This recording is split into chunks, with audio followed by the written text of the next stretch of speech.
दोस्तों स्वागत है आप सभी का हमारे YouTube चैनल कृष्णा चंद में। आज है 22 जुलाई और हम देखते हैं आज के करंट अफेयर का पहला प्रश्न।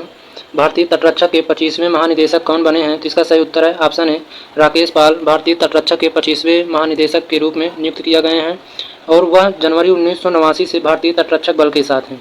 उन्हें तटरक्षक पदक और राष्ट्रपति तटरक्षक पदक से भी सम्मानित किया जा चुका है। अब देखते हैं भारतीय तटरक्षक के बारे में। तो दोस्तों भारतीय तटरक्षक की स्थापना शांतिकाल में भारतीय समुद्र की सुरक्षा करने के उद्देश्य से की गई थी। इसका मुख्यालय नई दिल्ली में है। दोस्तों तटरक्षक दिवस 1 फरवरी को मनाया जाता है। यह रक्षा मंत्रालय के अंतर्गत काम करता है। अब देखते हैं सशस्त्र बलों के कुछ प्रमुख के बारे में। बीएसएफ के महानिदेशक हैं नितिन अग्रवाल और सीआरपीएफ के महानिदेशक हैं सुजाय लाल थाउसेन। सीआईएसएफ के महानिदेशक हैं शीलवर्धन सिंह। आईटीबीपी के महानिदेशक अनीश दयाल सिंह हैं। एसएसबी के महानिदेशक हैं रश्मि शुक्ला और एनएसजी के महानिदेशक एमए गणपति हैं। आईबी के महानिदेशक तपन कुमार डेका हैं और रा के महानिदेशक रवि सिन्हा हैं जो हाल ही में नियुक्त किए गए हैं। एनआईए के महानिदेशक हैं दिनकर गुप्ता। सीबीआई के महानिदेशक प्रवीण सूद और असम राइफल्स के महानिदेशक प्रदीप चंद्र नायर हैं। दिल्ली पुलिस के कमिश्नर हैं संजय अरोड़ा और एनसीबी के प्रमुख सत्यनारायण प्रधान हैं। एनडीआरएफ के प्रमुख अतुल करवाल को नियुक्त किया गया है। अगला प्रश्न है अंतर्राष्ट्रीय शतरंज दिवस कब मनाया जाता है? तो दोस्तों अंतर्राष्ट्रीय शतरंज दिवस 20 जुलाई को मनाया जाता है। अंतर्राष्ट्रीय शतरंज दिवस 20 जुलाई 1924 को अंतर्राष्ट्रीय शतरंज महासंघ की स्थापना की गई थी। इस दिवस को 1966 से मनाया जा रहा है। अब देखते हैं इंटरनेशनल चेस फेडरेशन। इसका गठन 20 जुलाई 1924 को हुआ था। इसका मुख्यालय है लाजेन स्विट्जरलैंड में। इसके अध्यक्ष हैं अरकड़ी द्वारकोविच जो रूस से बिलोंग करते हैं और इसके उपाध्यक्ष हैं विश्वनाथन आनंद जो भारत से हैं। भारत के प्रथम ग्रैंड मास्टर विश्वनाथन आनंद हैं। भारत की प्रथम महिला ग्रैंड मास्टर सुब्बा रामन विजयालक्ष्मी हैं। वर्तमान विश्व शतरंज चैंपियन डिंग लिरेन जो चीन से हैं।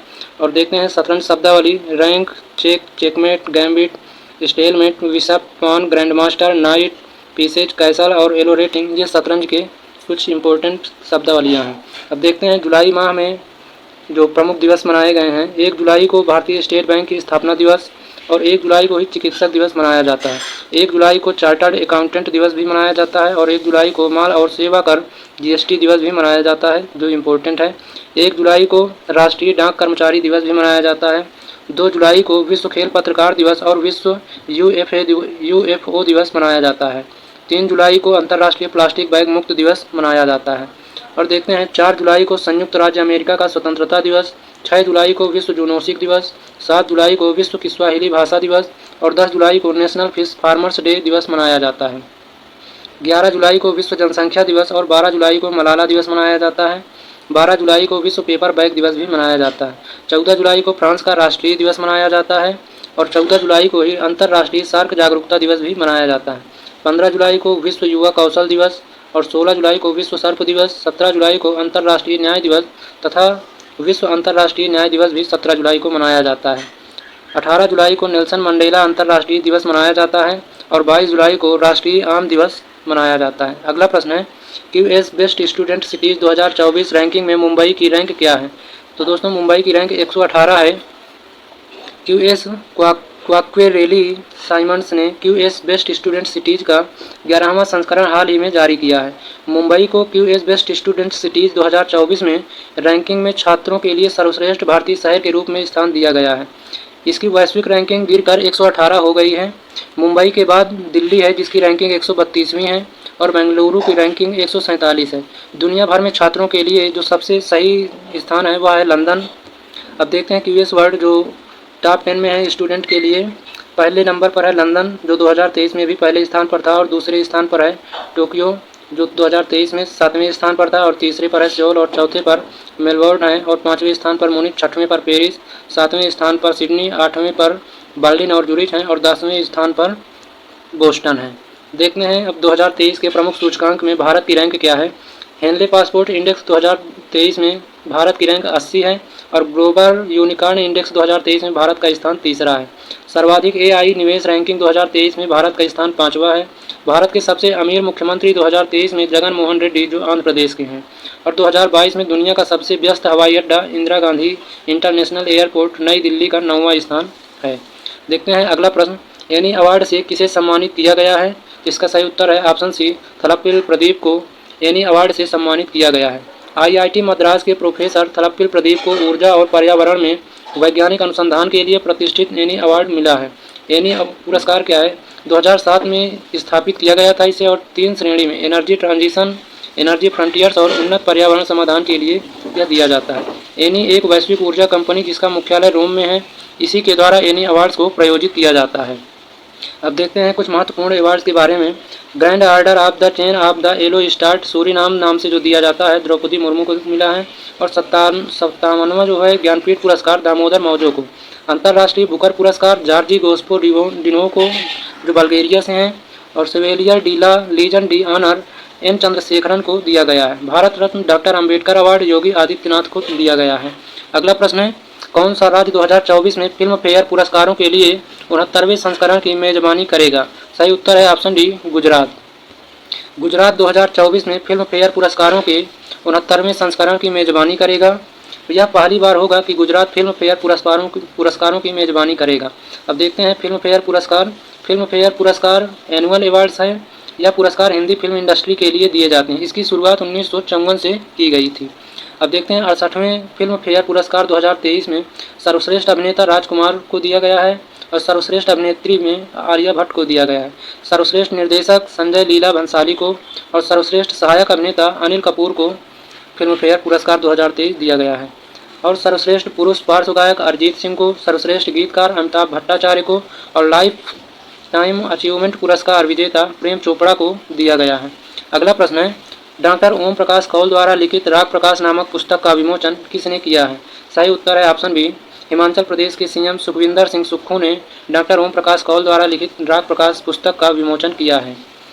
यह पुस्तक रागों के एक विशेष समूह का संग्रह है। अब देखते हैं 2023 की कुछ प्रमुख पुस्तकें। Colours of devotion Anita Bharat Shah ने लिखा है, और a matter of heart education in India Anurag Behar ने इसे लिखा है। War and women M.A. Hasan ने लिखा है। Vipin the man behind the uniform Rachna Bisht Rawat ने लिखा है। और as good as my word K.M. Chandrashekhar ने लिखा है। Mundaka Upanishad the bridge to immortality doctor Karan Singh ने लिखा है। और विक्ट्री सिटी को सलमान रुश्दी ने लिखा है। वंडर्स किंग्स एंड मर्चेंट्स को डॉक्टर पेगी मोहन ने लिखा है। अब देखते हैं अगला प्रश्न, टाटा सन्स किस देश में यूरोप की सबसे बड़ी बैटरी सेल गीगा फैक्ट्री स्थापित करेगा? सही उत्तर है ऑप्शन डी, यूके में। टाटा सन्स के चेयरमैन एन चंद्रशेखर ने 19 जुलाई 2023 को कहा कि यूनाइटेड किंगडम यूके में यूरोप की सबसे बड़ी बैटरी सेल मैन्युफैक्चरिंग फैक्ट्री स्थापित होगी। इसमें प्रतिवर्ष 40 गीगावाट सेल का उत्पादन किया जाएगा। इस गीगा फैक्ट्री की स्थापना के लिए 4 बिलियन पाउंड अर्थात 42,412 करोड़ रुपए का निवेश किया जाएगा। अब जानते हैं क्या होता है ये गीगा फैक्ट्री। यह एक बड़ा कारखाना जो इलेक्ट्रॉनिक वाहनों के लिए बहुत बड़ी संख्या में बैटरियां बनाता है, उसे गीगा फैक्ट्री कहा जाता है। अगला प्रश्न है, हरमेहर सिंह लाली और संजना सूद ने ISSF जूनियर विश्व चैंपियनशिप में कौन सा मेडल जीता है? सही उत्तर है ऑप्शन बी, सिल्वर मेडल जीता है।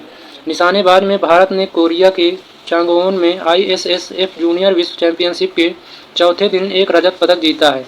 हरमेहर सिंह लाली और संजना सूद ने स्कीट मिश्रित टीम स्पर्धा में रजत पदक जीता है।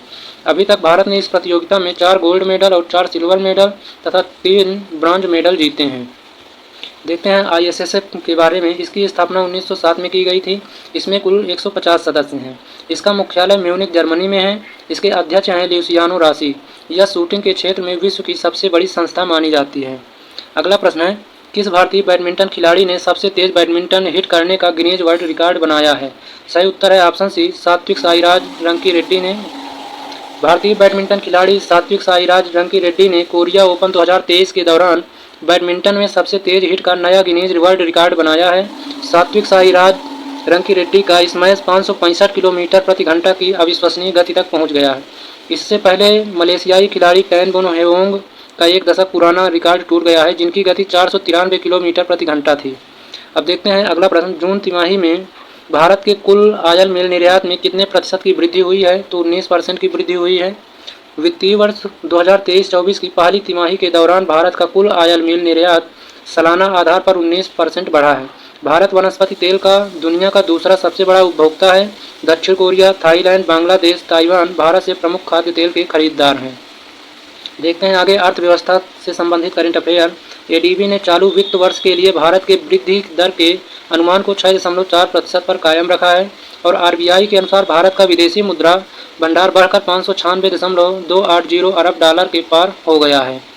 अब देखते हैं कल के करंट अफेयर का रिवीजन करते हैं। हेनले पासपोर्ट इंडेक्स 2023 में भारत की रैंक क्या है? तो भारत की रैंक 80 है। और भारत और किस देश के बीच रक्षा क्षेत्र में सहयोग को मजबूत करने के लिए MOU पर हस्ताक्षर किए गए हैं? तो अर्जेंटीना पर। SBI कैपिटल मार्केट्स लिमिटेड के MD और CEO कौन बने हैं? राजीव कुमार सिन्हा। भारत के विपक्षी दलों ने 2024 चुनाव के लिए कौन सा संगठन बनाया है? तो वह है इंडिया। अब है समुद्री साझेदारी अभ्यास में भाग लेने के लिए INS सह्याद्री और INS कोलकाता किस देश में पहुंचे हैं? वह इंडोनेशिया है। और दुनिया का सबसे बड़ा कार्यालय भवन कौन बना है? तो वह है सूरत डायमंड्स बोर्ड्स, जो दुनिया का सबसे बड़ा कार्यालय भवन बना है। ऑस्ट्रेलिया का कौन सा राज्य कॉमनवेल्थ गेम्स 2026 की मेजबानी से पीछे हट गया है? तो इसका उत्तर है विक्टोरिया। विक्टोरिया देश है ऑस्ट्रेलिया का राज्य कॉमनवेल्थ गेम्स 2026 की मेजबानी करने से पीछे हट गया है। अगला प्रश्न है, हाल ही में भूमि सम्मान 2023 किसके द्वारा प्रदान किए गए हैं? तो दोस्तों द्रौपदी मुर्मू के द्वारा भूमि सम्मान 2023 प्रदान किए गए हैं। चौथी G20 रोजगार कार्य समूह मंत्रियों की बैठक कहाँ शुरू हुई है? तो इंदौर में चौथी G20 रोजगार कार्य समूह की मंत्रियों की बैठक शुरू हुई है। अमेरिका ने भारत को कितनी प्राचीन कलाकृतियाँ वापस की है? सही उत्तर है 105। अमेरिका ने भारत को 105 प्राचीन कलाकृतियाँ वापस की है। अब देखते हैं जनरल नॉलेज के पिटारा में घास के मैदान के बारे में। प्रमुख उष्णकटिबंधीय घास के मैदान समाना, जो मध्य और दक्षिणी पूर्वी अफ्रीका में पाए जाते हैं, और कैंपोस ब्राज़ील में, लानोस वेनेजुएला में। प्रमुख शीतोष्णकटिबंधीय घास के मैदान है पंपास अर्जेंटीना में, प्रेयरी अमेरिका में, विल्ड दक्षिण अफ्रीका में, स्टेपी एशिया और यूरोप में, डाउन्स ऑस्ट्रेलिया में पाए जाते हैं। अब देखते हैं आज का प्रश्न, जिसे आपको कमेंट बॉक्स में इसका जवाब बताना है। भारतीय तटरक्षक के 25वें महानिदेशक कौन बने हैं? ऑप्शन है राकेश पाल, शीलवर्धन सिंह, रश्मि शुक्ला और प्रवीण सूद। 4 ऑप्शन दिए गए हैं, इनमें से सही उत्तर आपको कमेंट बॉक्स में लिखना है। तो आज की वीडियो में बस इतना ही, मिलते हैं अगली वीडियो में। जय हिंद।